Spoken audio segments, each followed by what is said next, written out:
C'est parti. Bonjour à tous et à toutes. Je m'appelle Hélène Potriche, je suis médecin généraliste à Séverac-le-Château, c'est en Aveyron. Et j'ai décidé aujourd'hui de faire cette vidéo pour vous faire part de toute ma colère, aussi bien en tant que médecin qu'en tant que citoyenne. Tout d'abord, ma colère de médecin, à qui le gouvernement demande de trahir le secret professionnel, en signalant non seulement mes patients qui seraient dépistés positifs au Covid-19, comme cela se fait déjà pour les maladies à déclaration obligatoire, mais également toutes les personnes qui ont été en contact avec eux durant les 2 semaines qui précèdent le dépistage positif, en donnant leurs coordonnées, nom, adresse et même numéro d'immatriculation à la sécurité sociale. Tout cela pour leur envoyer une brigade sanitaire, appelée pompeusement ange gardien. Quelle hypocrisie! Moi, j'appelle cela de la délation. Et comme le gouvernement sait très bien qu'il ne peut pas nous obliger à le faire, eh bien il nous paye pour chaque signalement. J'appelle cela de la tentative de corruption. Moi, je refuse de faire tout signalement. Notre médecin traitant, comme moi, on est tout à fait capable de vous soigner, de vous donner les conseils nécessaires, de s'occuper également de votre entourage et des personnes contacts qui le désireraient. Nous n'avons besoin ni de la sécurité sociale, ni du gouvernement pour vous soigner en garantissant le secret professionnel. Votre état de santé ne regarde personne.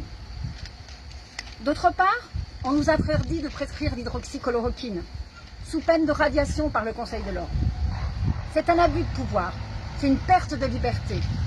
J'exerce depuis une trentaine d'années.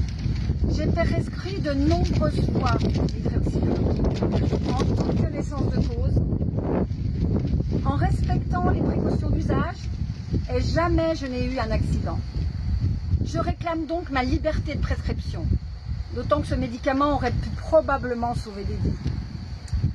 Je dénonce également l'incompétence de l'État et sa violence envers le personnel soignant, qui n'a toujours pas le matériel adéquat pour vous soigner. J'accuse donc le gouvernement de crimes contre son peuple et d'abus de pouvoir. Je voulais également vous témoigner ma colère de citoyenne face aux décisions de l'État et vous dire que personnellement, je refuse d'être dépistée, je refuse d'être vaccinée, je refuse de mettre ma fille à l'école le 11 mai. Non pas parce que j'ai peur du virus, mais parce que je pense que nos enfants ne pourront pas recevoir un enseignement dans la sérénité, avec les contraintes qui leur sont imposées, et la peur et le doute que notre gouvernement a semés, sans prendre en plus la responsabilité de ces décisions. Je refuse d'être pistée, je refuse d'être manipulée. Je veux garder ma liberté, mon intégrité, sans compromis aucun. Et vous, que désirez-vous? Par ces quelques mots, j'aimerais tellement pouvoir réveiller en vous, en nous-mêmes, à chacun de nous, la puissance qui est en nous. La puissance de penser, la puissance d'action, pour que chacun de nous soit respecté. Je vous souhaite ainsi d'être en paix.